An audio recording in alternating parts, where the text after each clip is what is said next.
Ако има ребаланс на буџетот, ќе има и реализација на законот за моторни возила годинава. Ако не, средства ќе се обезбедат до година и предвидената имплементација ќе стартува од 1 јануари 2020 година. Законот предвидува субвенции од 2000 до 3000 евра за замена на старото возило со ново, како и субвенции за вградување погон за алтернативни горива кај возилата. Иако критериумите се уште не се дефинирани, министерот за економија Крешник Бектеши изјави дека најверојатно ќе се базираат на приходите во семејството. Во зависност на приходите на едно семејство, на тие да им дозволиме за да можат да ги менуваат старите возила со нови возила.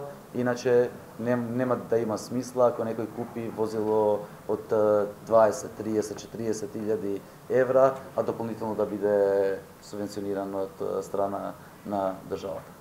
Има некоја граница плата просечна нешто?